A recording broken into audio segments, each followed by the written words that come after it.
My name is Blair.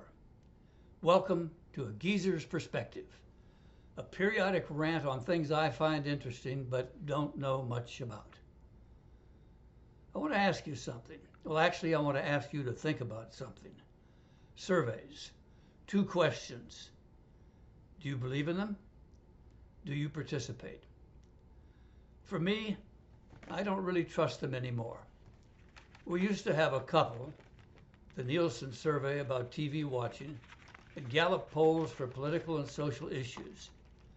I think most people had confidence in them back then, although Truman's upset win in the 1948 presidential election over Thomas Dewey was a huge setback for Gallup and polls in general, I think.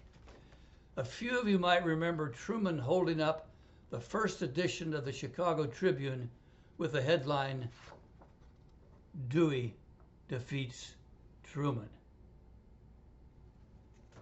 High-tech stuff, huh? At the time, the biggest issue for me and many others was how come I never had been asked to be in a Nielsen family or ever even had one question from Gallup, and how come nobody ever knew anybody who had participated in those activities. But let's turn to the present. I don't have confidence in polls, nor do most of my friends. The biggest problem in trusting them is that they seem to be like many see the news media, with a bit of built-in bias. Both candidates can find a survey that supports them. Now that's troubling when survey results often differ significantly. That's unsettling. I'm comfortable with all the technical stuff, the statistical magic, numeric mysteries, that they're solid. It's the survey participation that I worry about. It's said that Gallup, still extant, needs only 1,000 carefully selected people for a national survey. So the whole result boils down to who you select. That's what worries me. Again, I know there's a lot of high-class statistical technique in selecting survey participants, but there's a whole category of people that aren't included, namely people like me.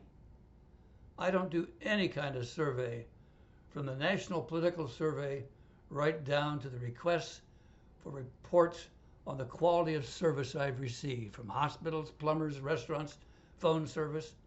How was the quality of your call? Well, I heard them. They heard me. You heard us both. What more do you need to know? I refuse to participate. It's time consuming. They say this survey won't take more than 10 minutes.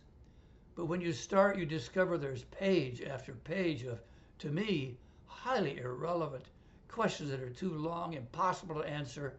I never make it past the first page.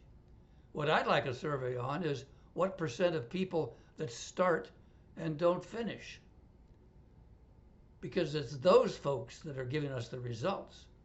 Now, forgive me for being a survey snob, but I don't really want to be represented by people who do surveys. I think, and forgive me, they might be boring, with no life, nothing better to do. And I don't know what's done with all that peripheral information that's gathered in a survey. They say the information will be held in strict confidence, so I guess it's okay if I do the same. Keep my information confidential. Back to political surveys. What do I conclude? Abolish them. Make them illegal, except for one per election. For example, let's have 1,000 person, that's all you need, survey to decide who our next president will be. It will save millions of dollars in election costs, lawsuits, whining. The survey winner will be our next president. The other option, after abolishing surveys, insist that candidates do a good job, tell the truth, listen to their constituents, and let the final, only, and ultimate survey be the vote. As usual, this is just my opinion. I have no background in this subject. I've done no research, and my IQ, while above room temperature, would not be enough to safely warm up leftovers. But but I'm having fun, and encourage you to subscribe if you share, to some degree, my weird view of the world.